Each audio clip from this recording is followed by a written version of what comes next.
네, 안녕하세요. 나무쌤입니다. 네, 오늘도 바로 한번 들어가 보도록 할게요. 네, 수목 생리학이고요. 기공의 구조 먼저 시작해 보겠습니다. 자, 기공의 구조에 대해서 한번 볼 텐데, 이 기공이란 말은요, 공기가 왔다 갔다 할 수 있는 구멍입니다, 구멍. 식물이 가지고 있는 구멍을 말하는 거예요. 자, 한번 봅시다. 기공은 두 개의 공변세포가 모양을 변화시킴으로 인해서 생기는 일종의 구멍입니다. 두 번째, 대부분의 피자식물은 잎의 뒷면에 기공이 분포합니다. 자, 잎이 이렇게 있으면은 이 뒷면에 존재해요, 뒷면에. 뒷면에 기공이 존재하고, 이 기공을 한번 보시게 되면은 두 개의 공변세포가 있는데, 이제 평상시에는 이런 식으로 되어 있습니다. 평상시에는 이런 식으로 되어 있다가, 이제 좀 이산화탄소가 필요하다라고 하면은 어떠한 기작들에 의해서 이런 식으로 변해요. 세포가.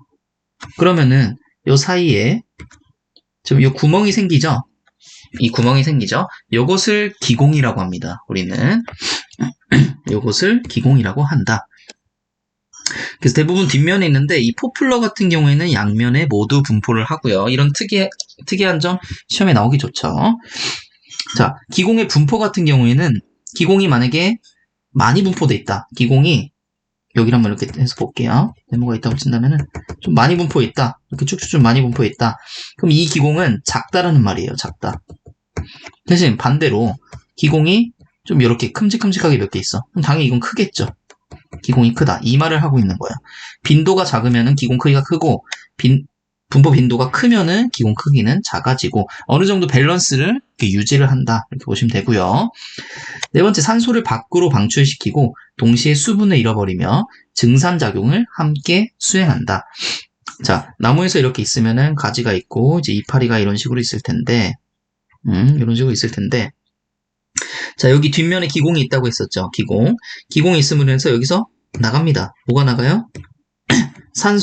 산소가 나가고 이 CO2도 나가요. CO2 나가긴 하는데 보통 CO2는 이제 흡수시키는 거라서 CO2는 빼겠습니다. 자, 다시 한번 정정해서 산소가 나가게 됩니다. 산소를 방출을 시키고 동시에 또 뭐가 나가냐면은 물이 나갑니다. 수분을 잃어버리는데 이 수분을 잃어버리는 것이 증산작용이죠. 실제로 이제 나무 이제 보시면은 물관이 이렇게 쭉 있는데 물관부터 이렇게 쭉 타고 가요. 이 밑에 물관부터 쭉 물이 이렇게 차 있어요. 물이 차서 이 뒷면을 통해서 물이 이렇게 나가게 되는 겁니다. 이것을 우리는 증산작용이라고 하고요. 기공의 구조가 이제 어떻게 되어 있는지 한번 보시죠. 자, 이 피자식물 같은 경우 피자식물 화렵수라고 하기로 했죠. 네, 이 피자식물 같은 경우에는 공변세포가 반족세포 바깥쪽에 위치되어 있다고 합니다. 이게 반족세포고요. 반족세포 앞에 이렇게 붙어있는 애들 있죠. 요게 이제 공변세포예요. 그래서 이 공변세포가 아까 전에 여기 보시면 이렇게 모양을 바꿈으로 인해서 이 사이로 이산화탄소가 왔다 갔다 하고 뭐 수분을 잃어버리기도 하고 산소를 방출시키기도 하고요. 이런 식으로 진행이 되는데 이 피자식물과 나자식물 사이에 이제 차이점이 있습니다. 보시면은 나자식물은 대부분 침엽수라고 했었죠. 침엽수 같은 경우에는 수분을 잘 보존을 하고 있어야 돼요. 수분을 잘 보존을 하고 있어야 됩니다. 왜냐하면 대부분 상록수인 애들이 많기 때문이죠. 겨울에도 어느 정도 이제 수분이 필요하고, 왜냐하면 겨울에도 잎이 파랗기 때문에 겨울에도 잎에서 광합성을 하게 되고, 광합성하게 되면은 물이 필요하잖아요. 그렇기 때문에 이 증산작용을 억제하기 위해서 이 공변세포가 반쪽세포 안쪽에 이렇게 들어가 있습니다. 반쪽세포는 여기 있고요. 그래서 반쪽세포가 어느 정도 이 출입구를 작게 만듦으로 인해서 증산작용을 최대한 억제를 하게 되는 거예요. 이런 식으로 되어 있다. 그래서 피자식물과 나자식물의 기공과 공변세포, 반족세포까지 봤습니다. 다음 넘어갈게요.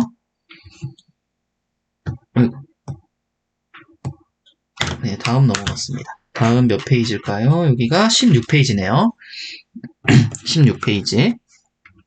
이번엔 수간의 구조에 대해서 보겠습니다. 수간의 구조 중에서는 가장 좀 시험에 많이 나올 부분들이 굉장히 많습니다. 한번 보시죠. 일단 나무는 이런 식으로 생겼고요. 가운데 뭐가 있냐면은 제가 아까 말씀드렸던 이 형성층이 이렇게 있어요. 형성층이 여러 층이 있습니다. 이 형성층에서 이렇게 바깥쪽으로 그리고 안쪽으로 세포 분열이 일어나면서 직경생장을 합니다. 직경생장을 하게 되는데 이 바깥쪽으로 내보내서 만들어진 얘가 우리는 사부, 그리고 안쪽으로 내보내진 얘들이 목부라고 불립니다. 굉장히 중요한 부분이에요. 형성층으로 해서 이제 숲이 바깥쪽으로는 사부, 안쪽으로는 목부인데 이 사부 같은 경우에는 탄수화물의 이동 통로가 되고요. 이 목부 같은 경우에는 물과 이제 무기염들 이런 애들의 이동 통로가 됩니다. 오케이, 좋아요. 여기까지 배웠어요. 일단은 자, 여기까지 안 상태로 넘어가 보시죠. 자, 수건은 수분 및 영양분의 통로가 되고 형성층을 통한 2차 생장이 이루어집니다. 아까 말씀드린 것처럼 바깥쪽으로 안쪽으로 이제 생장을 하고요. 네, 그리고 수피는 또 외수피, 조피와 내수피, 이게 주피입니다. 죄송합니다. 오타가 굉장히 좀 있네요. 죄송해요. 네, 이 주피로 이루어져 있고요. 여기 주피라고 잘 적혀 있죠.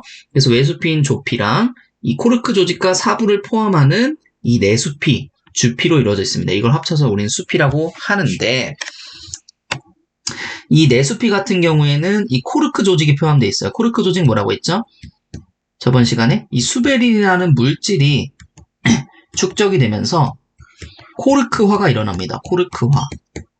네, 나무 이제 세포에 이 코르크화가 일어나요. 코르크화가 일어난 것을 우리는 코르크 조직이라고 했었죠. 어쨌든 이 코르크 조직과 사부를 합쳐서 내수피라고 한다. 이렇게 보시면 되시고요. 자, 그럼 사부에 대해서 한번 볼게요. 사부 체관이라고도 부리는데요. 사부 아까 어디였죠? 그렇죠. 이 형성층 바로 바깥에 있는 층, 요 사부입니다. 사부는 잎에서 생산한 탄수화물의 통로이고요. 나무에서 상하로 이동을 합니다. 그래서 먼저 만들어진 1차 사부가 있을 거고요. 나중에 만들어진 2차 사부로 이루어져 있습니다. 형성층이 이렇게 있다고 치면요. 처음에 만들어진 1차 사부가 이렇게 있었죠. 이렇게 있었을 거예요. 이 사부가 나중에 어떻게 되냐? 점점 자라나서 밀려나게 됩니다. 요것이 1차 사부고, 그리고 그 이후에 2차 사부가 또 이 형성층에서 생겨나겠죠. 이렇게 2차 사부가 생겨날 거예요.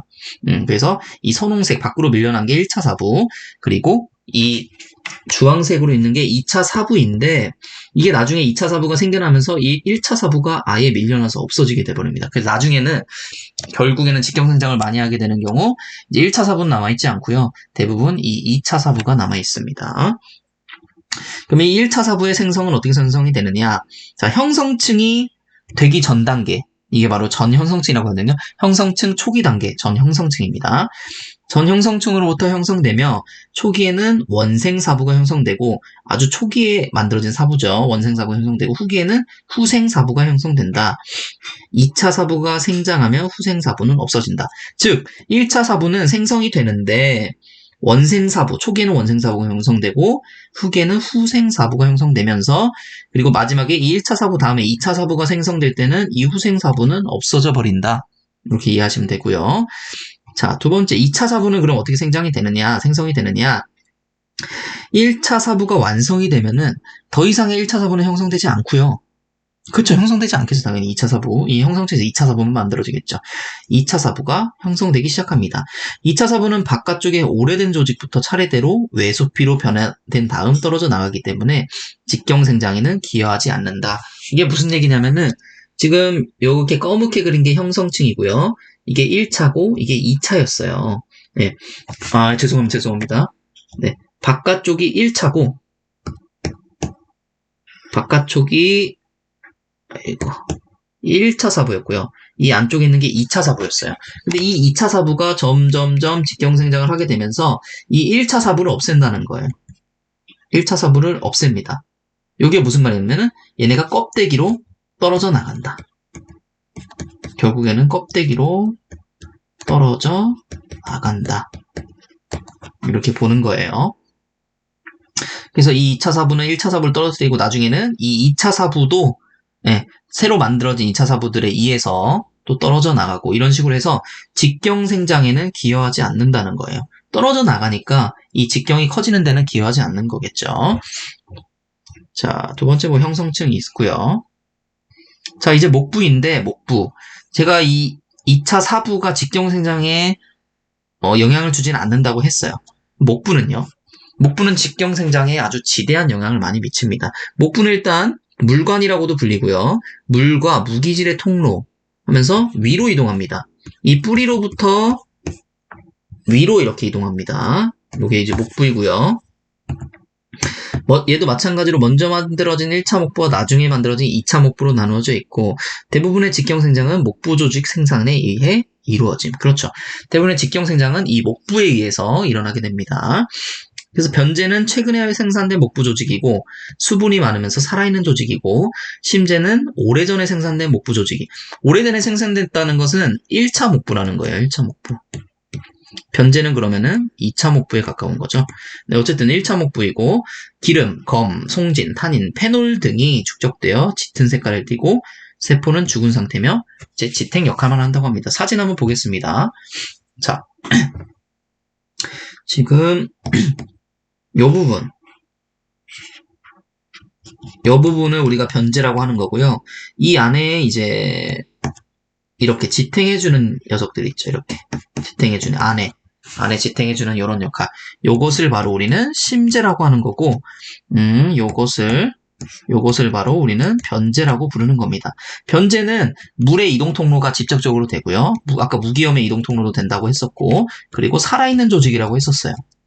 하지만 얘는 죽어있는 조직이고요. 지탱 역할만 해주게 됩니다. 얘는 거의 죽은 얘들이에요. 그냥 죽어가지고 만약 얘네가 없어도 식물 살까요? 삽니다. 대신 지탱이 잘 안 돼서 문제겠죠. 살 수 있고, 이 변제 같은 경우에는 이제 물과 무기염의 이동 통로가 되고, 딱 봐도 굵잖아요. 이렇게 굵기 때문에 직경생장에 가장 많이 기여를 한다, 이렇게 보시면 됩니다.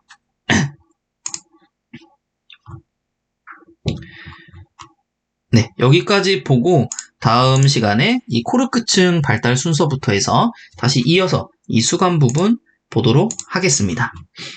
오늘도 제 영상을 들어주셔서 정말 감사합니다.